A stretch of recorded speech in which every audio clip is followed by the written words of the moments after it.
ہمارے مہمان خصوصی مولانا عبدالرحمن صاحب ہیں، مولانا شفیق بڑودی صاحب ہیں، مولانا عبدالستار صاحب ہیں، حاجی فردوس کوٹی صاحب ہیں. اب جو ہے ان کی کچھ جو ہے تاثرات جو ہے اپنے پروگرام کے متعلق ہوں گے. اولاً جو ہے مولانا مفتی شفیق بڑودی صاحب کو جو ہے میں دعوت دوں گا تشریف لائیں. میں نے حضرت سے پوچھا کہ آپ بیٹھ کر بیان کریں گے، تو کہنے میں کھڑے کھڑے ہی بولوں گا انشاءاللہ. اللہ تعالیٰ جو ان کو طاقت اور قوت دے. اور ایک بھول کی معذرت چاہتا ہوں، کہتے ہیں کہ 2 سال سے جو ہے میرا جو ہے دارالعلوم کے ساتھ جو ہے ابھی رشتہ نہیں رہا ہے. میں نے پہلے کہا کہ دارالعلوم میں وہ پڑھاتے ہیں، وہ میری بھول ہو گئی تھی. حضرت سے التجا ہے کہ تشریف لائے اور موقع کو جو مد نظر رکھتے ہوئے اپنی قیمتی ملفوظات سے مجلس کے حاضرین کو نوازیں.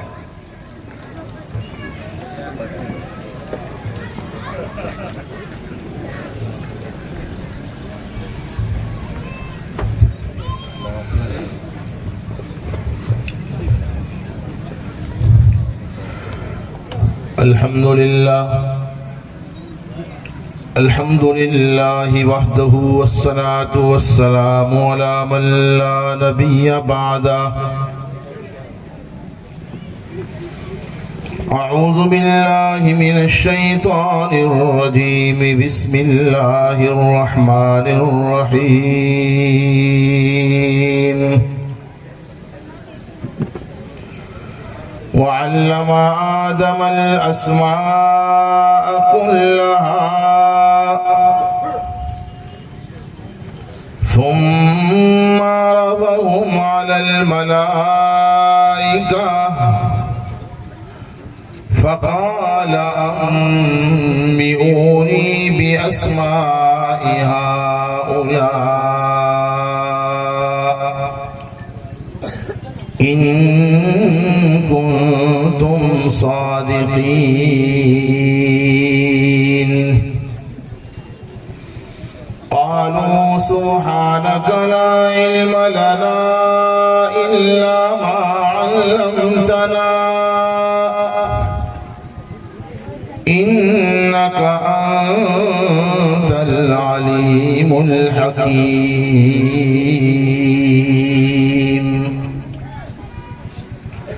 صدق الله مولانا العظيم وصدق رسوله النبي الكريم ونحن على ذلك لمن الشاهدين والشاكرين والحمد لله رب العالمين. اللہ رب العزت والجلال کی ذات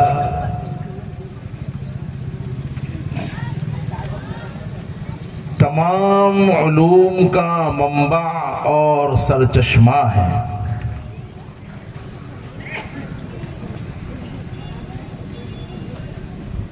دنیا میں جتنے بھی علوم پائے جاتے ہیں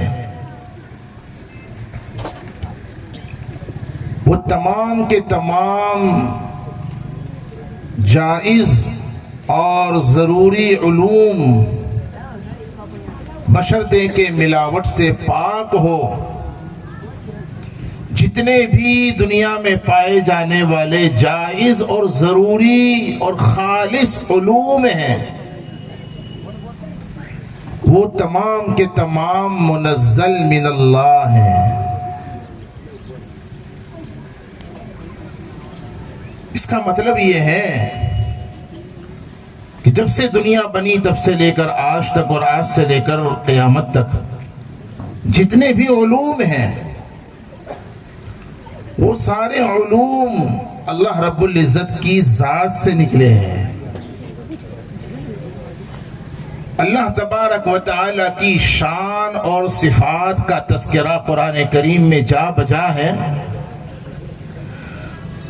حق تعالی کی صفات میں ایک اہم صفت عالم ہونا، علم والا ہونا، یہ اصل میں اللہ کی صفت ہے. عالم الغیب والشہادہ. اور بھی کہیں جو آیت کریمہ ابھی میں نے پیش کی یہاں علیم کہا وغیرہ وغیرہ. تو اصل علم اللہ رب العزت کی طرف سے نازل ہوا. حضرت آدم علی نبینا وعلیہ الصلاۃ والتسلیم جو ابو البشر ہیں، اللہ تبارک و تعالی نے ان کو پیدا کرنے کے بعد فرشتوں کے درمیان ان کی عظمت کو ظاہر کرنے کے لیے حضرت آدم علیہ السلام کو اپنے علم سے نوازا. اپنے علم کا کچھ حصہ آدم علیہ السلام کو عطا فرمایا. قرآن کریم کی جو آیت کریمہ میں نے پیش کی نا، اس میں اسی کا تذکرہ ہے. قرآن پاک میں فرمایا وَعَلَّمَ آدَمَ الْأَسْمَاءَ كُلَّهَا. حق تعالی نے ارشاد فرمایا حضرت آدم علیہ السلام کو تمام اشیاء کے علوم عطا فرمائے.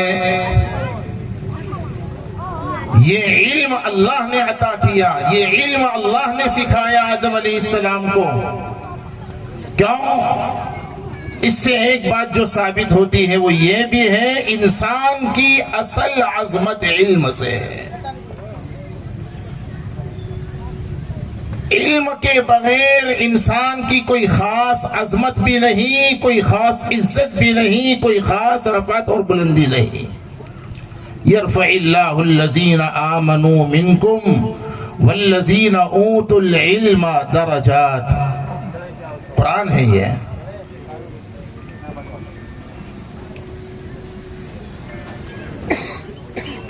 میرے بھائیوں، حضرت آدم علیہ السلام کو اللہ نے جو علم عطا کیا، اس علم کی تحصیل سے، اس علم کو محفوظ کرنے سے، اس علم کو حاصل کرنے سے فرشتے محروم رہے. فرشتوں میں وہ صلاحیت نہیں تھی.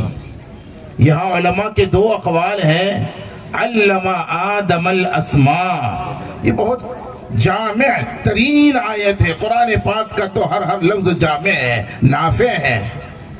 اس کی جامعیت کا اندازہ ہم ان باتوں سے لگا سکتے ہیں جس کو یہاں مفسرین نے بیان کیا. مثلا پہلی بات یہاں یہ ارشاد فرمائی حضرت آدم علیہ السلام کو اللہ نے جو علم عطا کیا وہ کیسے دیا. ایک قول تو یہ ہے کہ وہابی طور پر اللہ تبارک و تعالی نے حضرت آدم علیہ السلام کے سینے میں، دل میں علم ڈال دیا. ایک قول یہ ہے. اور یہاں میں ایک بات کہتا ہوا آگے بڑھتا ہوں. محققین فرماتے ہیں علم کو حاصل کرنے کے دو طریقے ہیں. دو طریقوں سے علم حاصل ہوتا ہے. ایک طریقہ وہابی ہے، ایک طریقہ کسبی ہے. وہابی کا مطلب یہ ہے کہ اللہ تبارک و تعالی جسے چاہتے ہیں، جسے عزتوں سے نوازنا چاہتے ہیں، اسے براہ راست کسی محنت کے بغیر، کسی کوشش کے بغیر، کسی مدرسے کے بغیر علم سے نوازتے ہیں. حضرات انبیاء علیہم الصلاۃ والتسلیم کو اللہ نے جو علوم سے نوازا تھا وہ وہابی علم تھا. اسی لیے انبیاء علیہم السلام کے کوئی استاد نہیں. کسی مدرسے میں، کسی اسکول میں، کسی جامعہ میں، کسی دارالعلوم میں، کسی کالج میں انہوں نے نہیں پڑھا. حضرات انبیاء علیہم السلام کے استاد براہ راست اللہ ہے. تو علم کے حصول کا ایک طریقہ تو یہ ہے جسے وہابی کہتے ہیں، اور دوسرا طریقہ کسبی ہے. محنت کرنی پڑتی ہے، فکر کرنی پڑتی ہے، کوشش کرنی پڑتی ہے.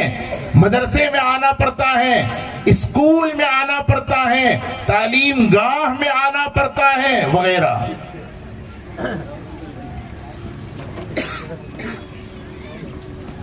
علم آدم الاسماء کے تعلق سے ایک بات تو مفسرین نے یہ بیان فرمائی، اور دوسری بات یہ بیان فرمائی کہ علم کی ایک مجلس منعقد کی گئی